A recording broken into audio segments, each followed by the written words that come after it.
Queridos, hoje estamos iniciando, hoje é dia 1º de novembro, estamos iniciando uma nova fase da quarta da resposta, né, do culto da resposta.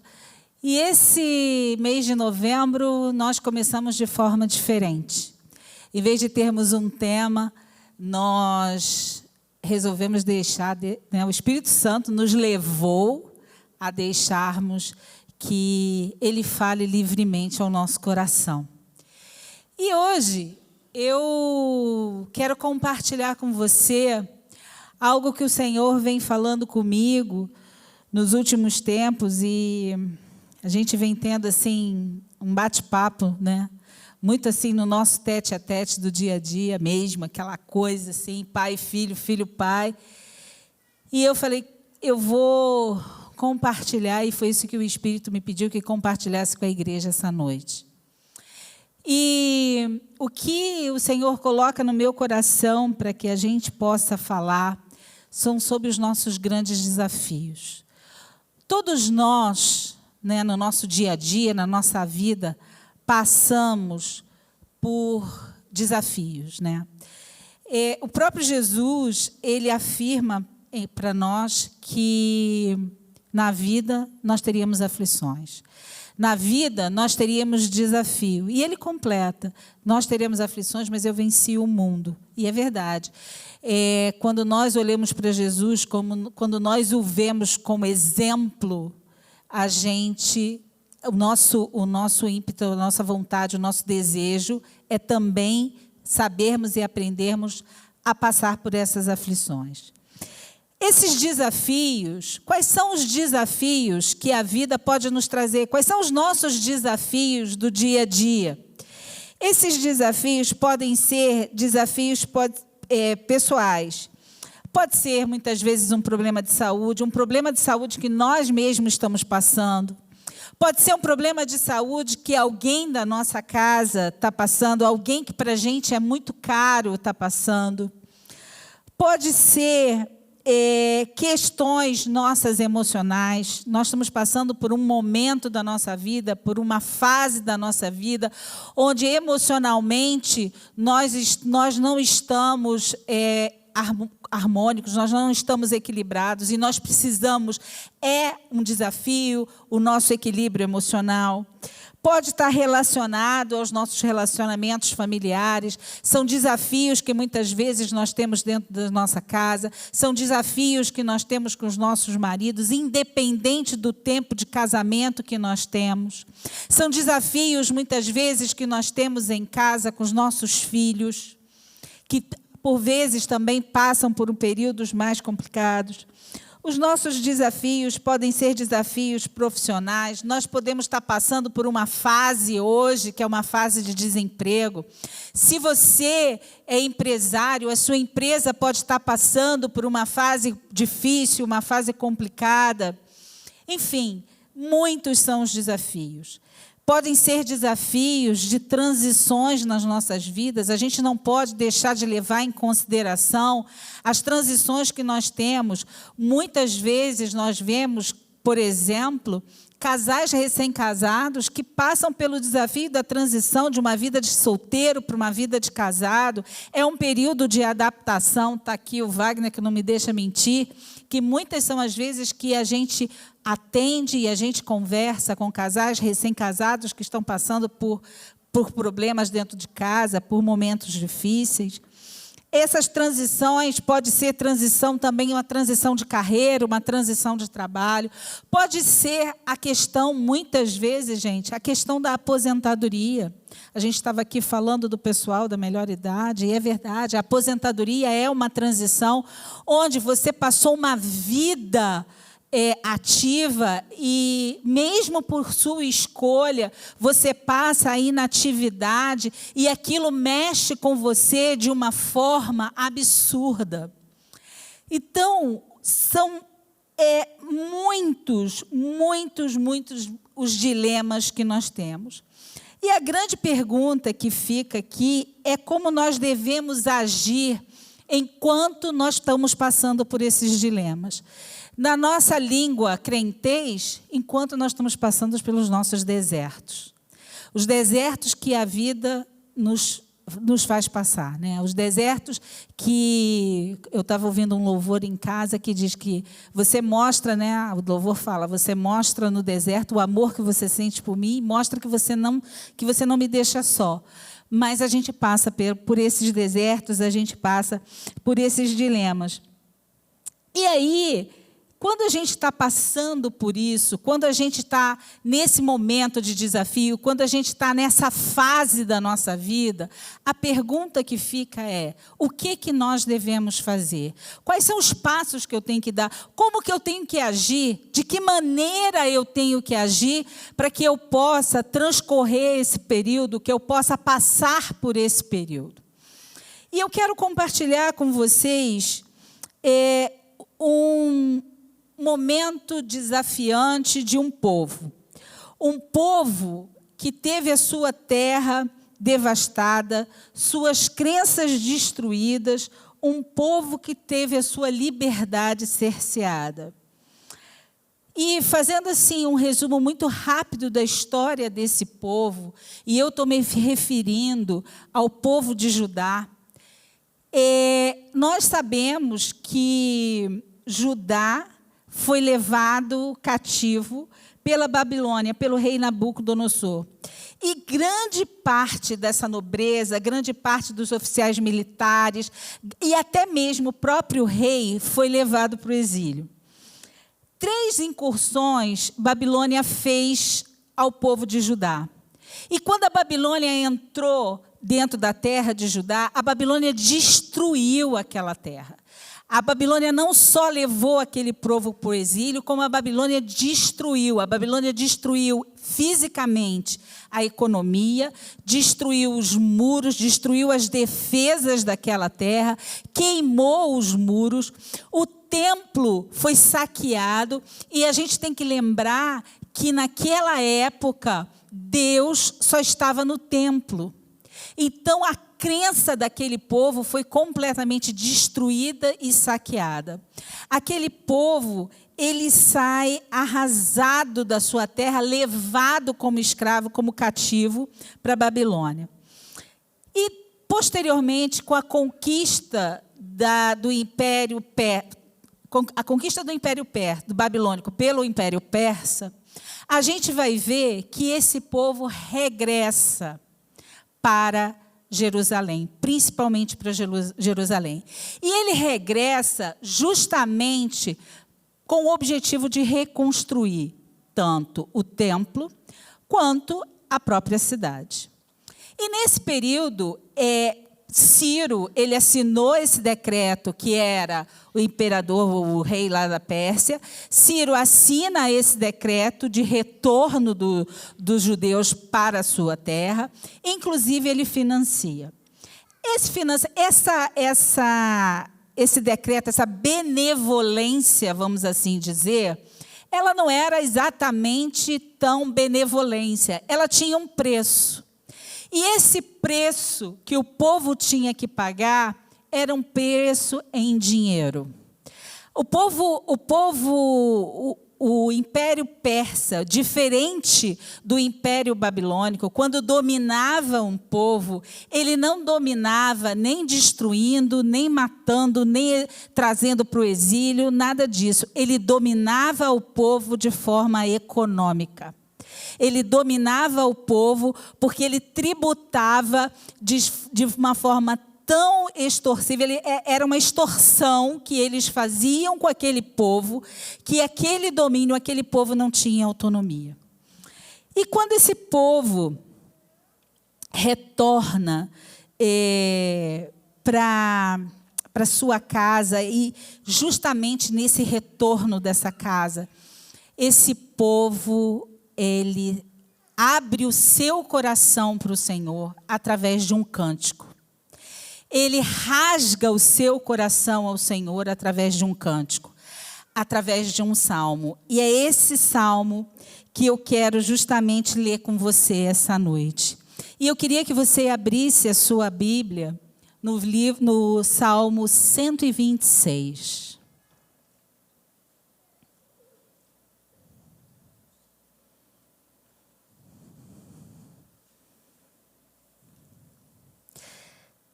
Amém? Fala assim a palavra do Senhor. Quando o Senhor trouxe os cativos de volta a Sião, foi como um sonho. Então, a nossa boca encheu-se de riso e a nossa língua de cantos de alegria. Até nas outras nações se dizia: o Senhor fez coisas grandiosas por este povo. Sim, coisas grandiosas fez o Senhor por nós. Por isso estamos alegres. Senhor, restaura-nos, assim como enches o leito dos ribeiros no deserto. Aqueles que semeiam com lágrima, com cantos de alegria colherão. Aquele que sai chorando enquanto lança sementes, voltará com canto de alegria, trazendo os seus feixes. O salmista, quando ele rasga o coração dele, nesse rasgar de coração, ele vai nos mostrar 3 passos para que a gente possa passar por essa fase, por esse desafio. O salmista chegou na sua terra e ele chega numa terra completamente devastada. Ele chega numa terra onde ele tinha um dominador que queria tirar dele dinheiro e ele não tinha dinheiro para dar.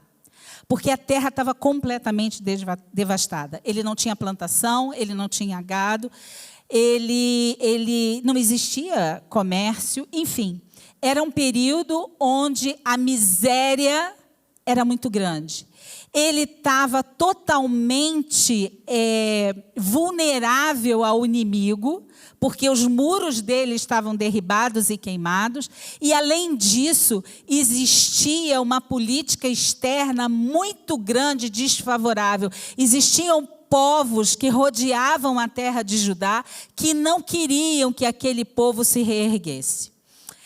Nessa oração, nesse rasgar de coração que o salmista faz, o primeiro passo, a primeira coisa que ele faz quando nós passamos por um grande desafio, devemos trazer à memória tudo o que o Senhor já fez por nós com gratidão.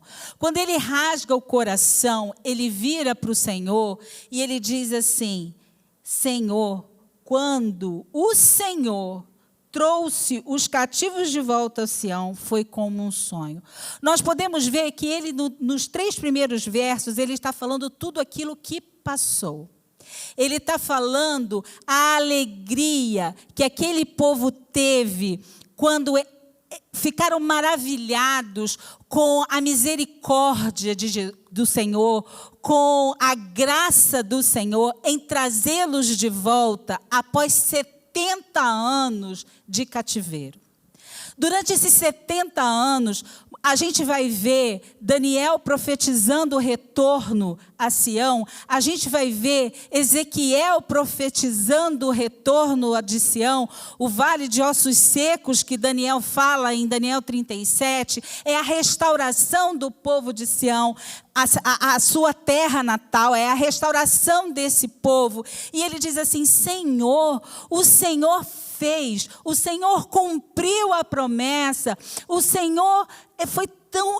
nós nos sentimos como um sonho, nós nos sentimos maravilhados, nós estávamos felizes, a gente ria à toa, porque o Senhor fez, o Senhor de fato, nós temos uma gratidão enorme, porque o Senhor nos tirou de lá e nos trouxe de volta. Essa terra, Senhor, é uma terra de promessa, foi a terra que o Senhor nos prometeu lá atrás. Lá atrás, o Senhor nos prometeu a Abraão, o Senhor disse a Abraão que essa terra seria nossa. E nós estamos maravilhados, nós estamos felizes, nós estamos alegres. Nós estamos tão alegres. As pessoas, Senhor, dizem para nós: que Deus é esse que faz maravilhas? Que Deus é esse que cumpre as suas promessas? Que, de fato, faz com que aquilo que ele diga, aquilo realmente aconteça. Como as pessoas ficaram encantadas, Senhor, por tudo que o Senhor tem feito. E nesses versos, e aqui o salmista, ele lembra disso tudo, e ele nos faz pensar o seguinte: todas as vezes que realmente nós estamos passando por grandes desafios na nossa vida, nós precisamos trazer à memória tudo aquilo que o Senhor fez por nós. Tudo aquilo que um dia se cumpriu na nossa vida.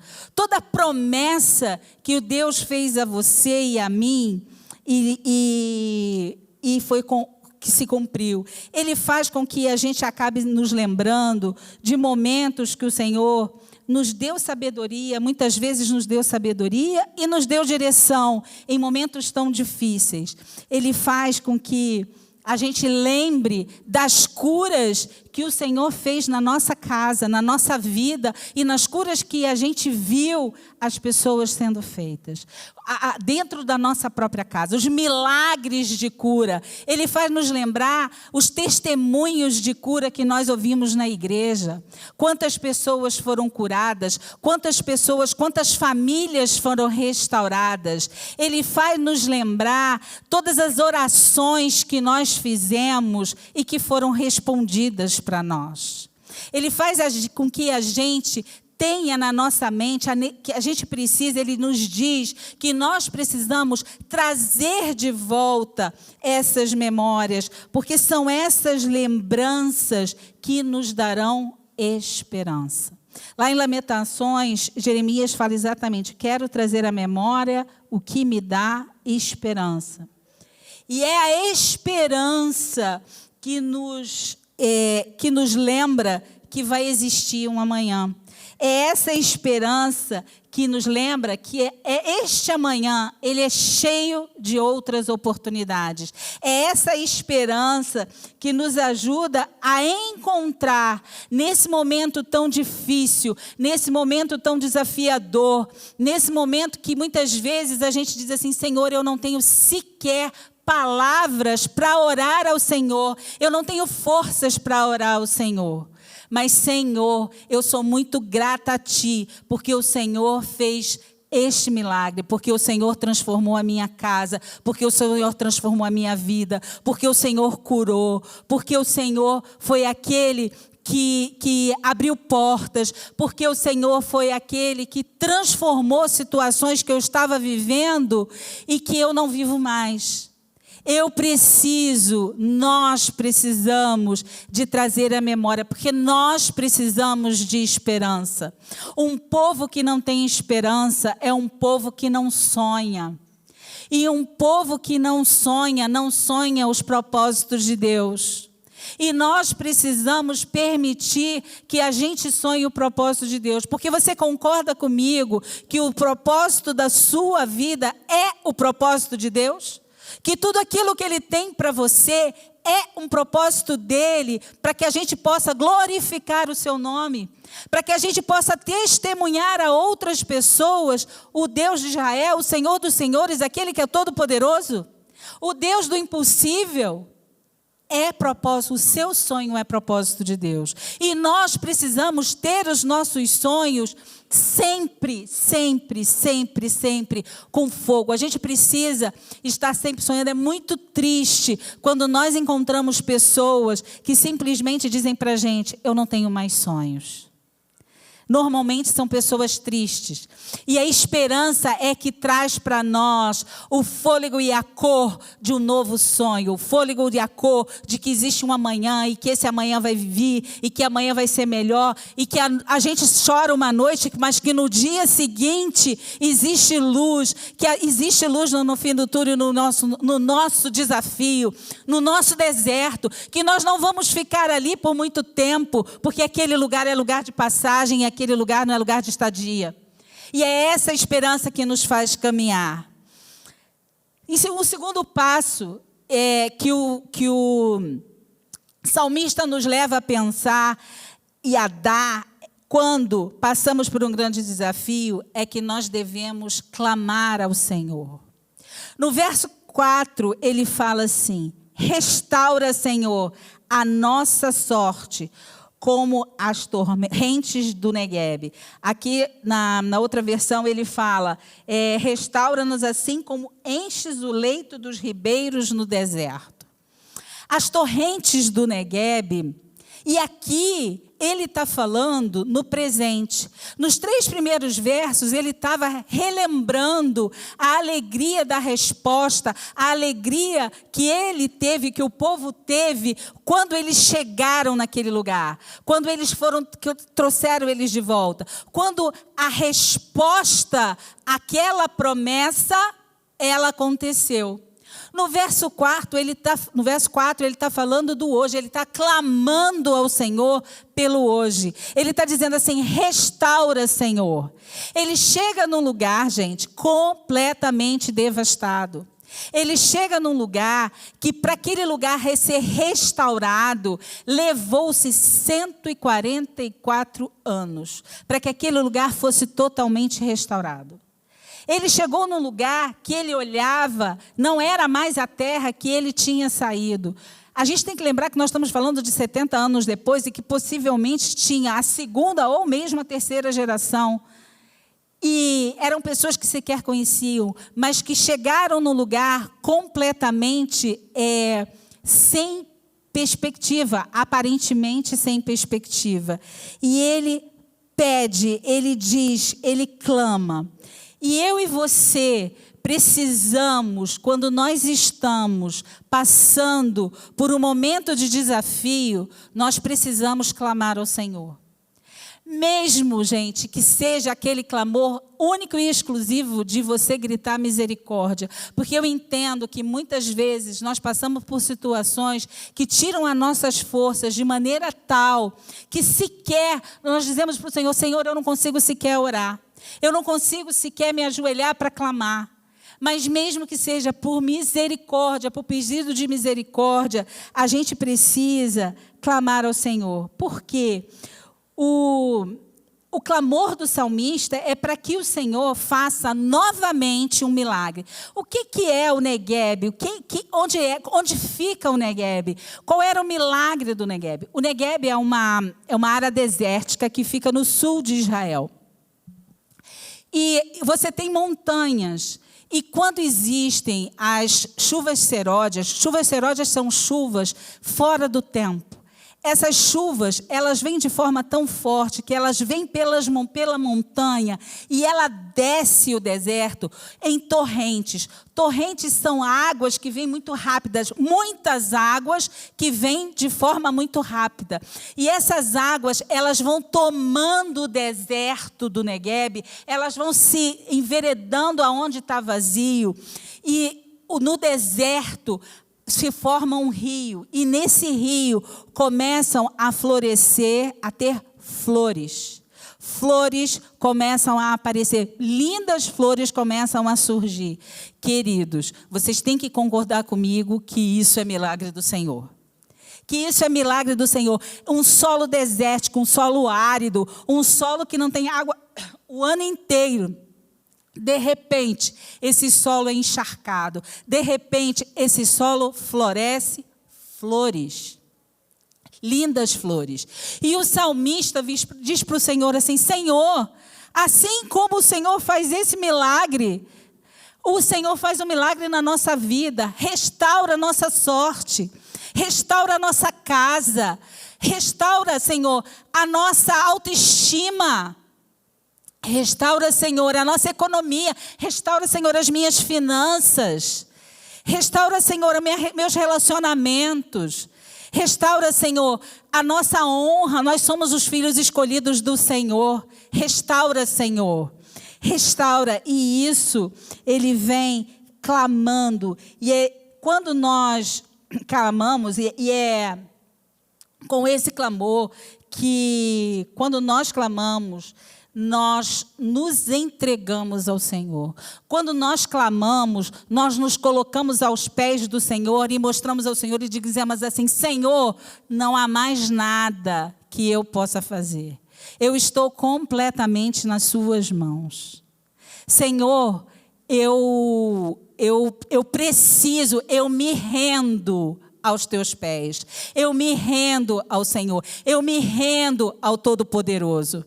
Eu me rendo a Ti, Senhor. Eu me rendo porque, Senhor, é só o Senhor para mudar todas as coisas. É só o Senhor quem vai fazer o milagre. É só o Senhor que pode fazer com que circunstâncias sejam transformadas. E para isso, irmão, você precisa clamar ao Senhor, pedir ao Senhor, orar ao Senhor. Restaura, Senhor, a minha casa. Restaura, Senhor, o meu casamento. Restaura, Senhor, as minhas finanças. Restaura, Senhor, a minha saúde emocional. Restaura, Senhor, a minha empresa. Restaura, Senhor, o meu ministério. Restaura, Senhor.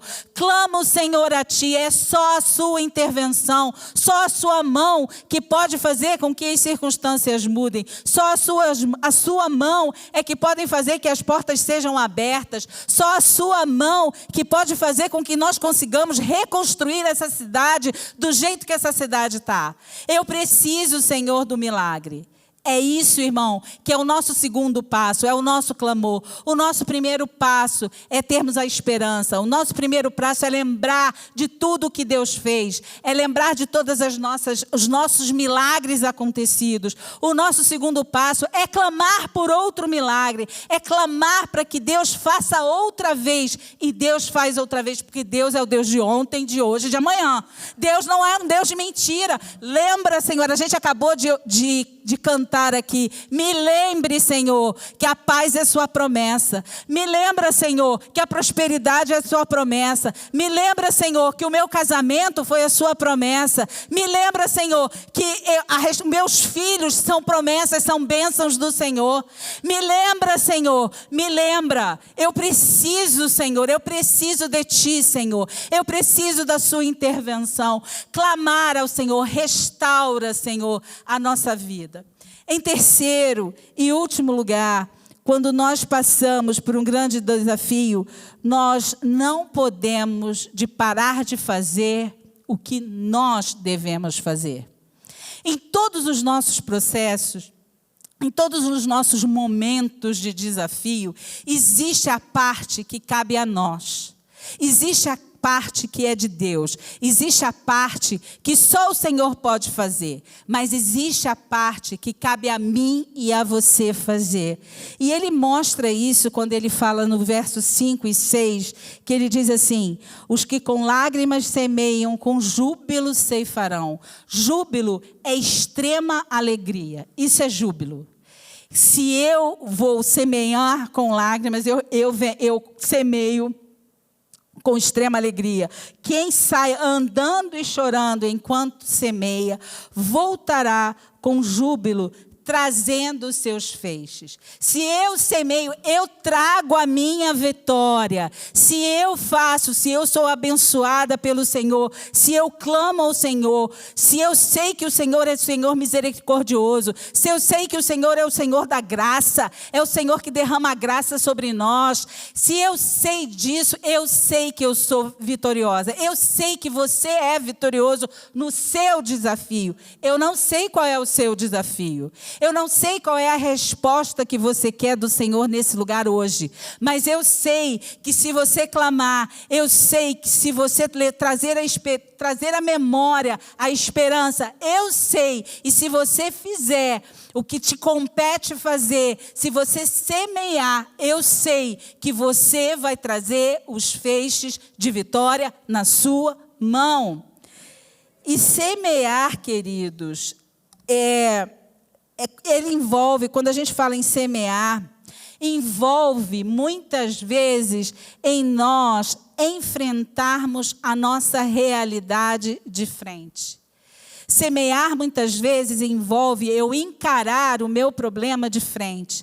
Não adianta eu querer colocar a minha cara debaixo da terra. Não adianta eu virar tatu. Não adianta eu querer me esconder. Eu preciso olhar para o problema e dizer que o problema existe. E eu preciso encarar esse problema. Significa reconhecer que há tarefas e responsabilidades que não podem ser adiadas. Existem coisas que você precisa fazer. Se você precisa planejar, se é sua empresa, se você precisa planejar, se você precisa buscar a ajuda de alguém, se você precisa de um conselho, Não importa, você tem coisas a fazer. E isso é semear. Semear não é apenas um ato de responsabilidade, mas também um ato de autorresponsabilidade. É algo que só você pode fazer. Eu não posso transferir, existem coisas na minha vida que eu não posso transferir para terceiros. Existem decisões na minha vida que eu não posso transferir para terceiros. Eu posso ser aconselhada por terceiros, mas a decisão é minha. A responsabilidade é minha. E a responsabilidade de dar certo ou errado também é minha. Eu preciso ser responsável, e isso é uma semeadura. Semear muitas vezes envolve sacrifícios e renúncias. Quando nós falamos em semeadura, quando nós falamos em plantação, trazendo para a plantação propriamente dita, a agricultura não é um trabalho fácil. A agricultura é um trabalho de esforço. Por mais automatizada que ela esteja, você hoje trabalhar de sol a sol, de chuva a chuva, é muito duro. Você afofar a terra, você adubar a terra, você jogar as suas sementes na terra, você enraigar aquele lugar e você ter a esperança de que aquilo vai florescer. Porque quem planta não tem a certeza, muitas vezes, de que vai colher. Sabe por quê? Porque quantas vezes a gente vai ver que tem geada, tem chuvas abundantes, tem praga. A plantação, ele é um trabalho duro. A plantação é um trabalho de sacrifício. A plantação, ele é um trabalho de renúncia. É você renunciar a confortos que você tem e que nesse momento não é o momento desse conforto. Que nesse momento não é, às vezes, o momento de você ter o seu final de semana todo assistindo Netflix. Que muitas vezes é renunciar, é você precisar trabalhar. Renunciar é, muitas vezes, você ter a paz, renunciar o seu tempo para você ouvir o outro. Simplesmente você ouvir o outro. É se sacrificar. Isso também é você semear. E quando nós conseguimos combinar a fé que nós temos no Senhor, a fé que quando eu clamo é a certeza que o Deus está me ouvindo, que Deus é o Pai Todo-Poderoso, que Deus é o Deus que muda, que Deus é o Deus que transforma. Eu tenho essa fé. Se eu juntar essa fé, a minha esperança, sabe, a esperar no meu Senhor, a esperar que o tempo da minha semeadura que eu vou de colher, ele vai acontecer. Que só acontecerá no tempo certo. E mais, o meu trabalho, eu não desisti.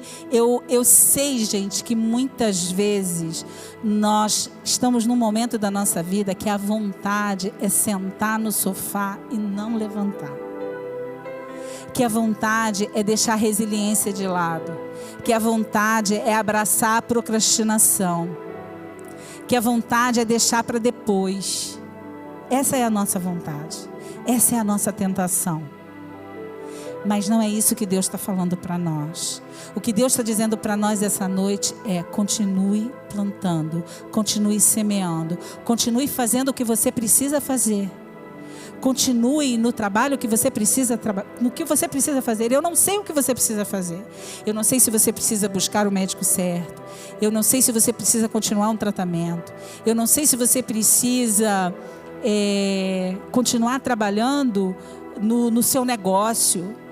Não é hora de você desistir do seu negócio. Eu vou desistir e vou abrir outra coisa. Não é hora disso.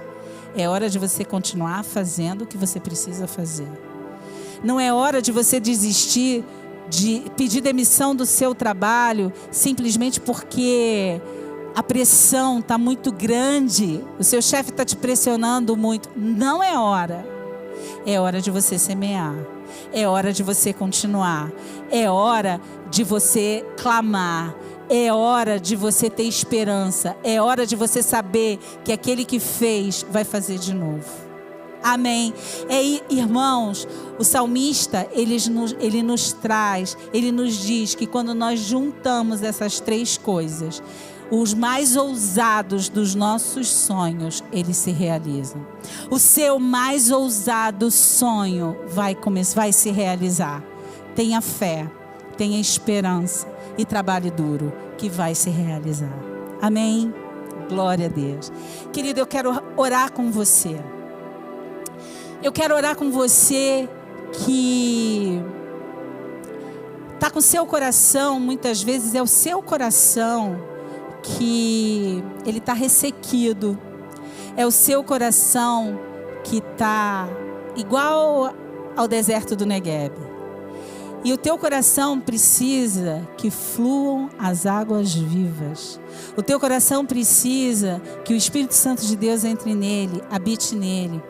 E você quer dizer para Jesus hoje assim: Jesus, eu recebi essa palavra e eu quero aumentar a minha fé, eu quero aumentar a minha esperança, eu quero continuar trabalhando, eu quero poder ouvir a tua voz, eu quero lembrar que você se sacrificou por mim, que aquele sacrifício que você fez lá para que a minha fé cresça, aquele sacrifício que você fez lá, que eu tenha esperança da eternidade, da vida eterna, aquele sacrifício, Jesus, não foi em vão. E para isso eu vou te pedir para você baixar a sua cabeça e orar junto comigo e falar assim: Jesus, eu te recebo hoje. Eu te recebo, Senhor, como água viva. Eu te recebo, Senhor. Eu te recebo, Espírito Santo de Deus, no meu coração. Eu quero que o Senhor flua e que no meu coração, Senhor, floresça a paz, floresça o amor, floresça a alegria. Eu quero, Senhor, me entregar nas tuas mãos hoje.